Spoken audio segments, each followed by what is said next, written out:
গুলি চালানোর জন্য সরাসরি নির্দেশ দিয়েছেন প্রধানমন্ত্রী, তৎকালীন প্রধানমন্ত্রী শেখ হাসিনা। এই ঘটনার বিবৃতি দিয়েছেন। পুলিশকে নিষেধ করেছিলেন যে আমরা সাংবাদিক পেশাগত দায়িত্ব পালন করছি, হাত তুলে ইশারা করেছিলেন। তারপরেও তাদেরকে লক্ষ্য করে গুলি চালানো।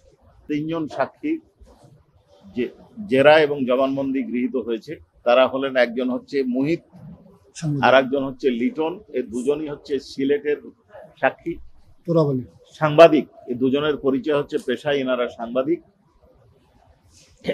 সিলেটে যে সাংবাদিক তোরাবালিকে তার পেশাগত দায়িত্ব পালনের সময় পুলিশ কর্তৃক হত্যা করা হয়েছিল, সেই ঘটনার বর্ণনা অপর সাংবাদিক মুহিত দিয়েছেন এবং তিনি তার সাক্ষ্যে কিভাবে তাকে হত্যা করেছে, কারা অর্থাৎ কাদের উপস্থিতিতে গুলি করা হয়েছে তার বর্ণনা দিয়েছেন।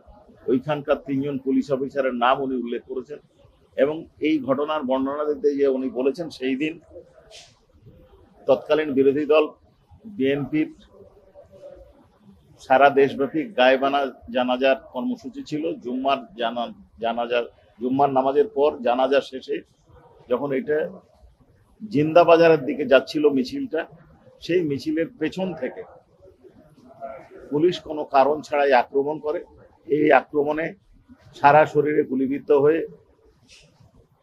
সাংবাদিক আবু তরাব পড়ে যান, বসে পড়েন এবং ওইখানে কোনো যানবাহন না থাকায় উনি নিজেই রিক্সাতে করে প্রথমে নিয়ে যান সিএনজির কাছে, তারপরে সিএনজিতে করে নিয়ে যান। উনি আরো একটা কথা বলেন যে উনি পুলিশকে নিষেধ করেছিলেন যে আমরা সাংবাদিক পেশাগত দায়িত্ব পালন করছি, হাত তুলে ইশারা করেছিলেন। তারপরেও তাদেরকে লক্ষ্য করে গুলি চালনা করা হয়েছে। আর বাকি যে সাক্ষ্যগুলা, আর একজন সাক্ষী আর এক পত্রিকার সাংবাদিক, উনি একই ঘটনার বিবৃতি করবেন বা বিবৃতি দিবেন, এই কারণে তাকে আমরা টেন্ডার করেছি। আসামি পক্ষ থেকে তাদের জেরা করা হয়নি। একজন সিজার উইটনেস ডাক্তারকে আমরা সাক্ষী দিয়েছি, বাকি 3 জন সাক্ষী দিবেন। একজন হচ্ছে মুগদা হাসপাতালের, একজন হচ্ছে সিএমএইচ এর, একজন হচ্ছে নেটোরের এবং আরেকজন কুলুটিলা।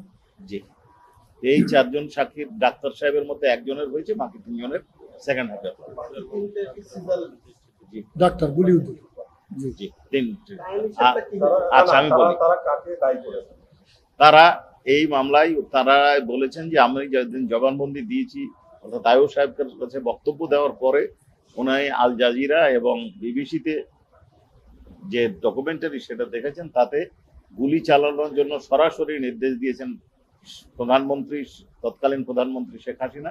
এই ঘটনার বিবৃতি দিয়েছেন, উল্লেখ করেছেন এবং উনি আরো বলেছেন যে এই ঘটনা সাবেক স্বরাষ্ট্রমন্ত্রী এবং সাবেক আইজিপি চৌধুরী আব্দুল্লাহ আল মামুন এই ঘটনাগুলোর জন্য সরাসরি দায়ী।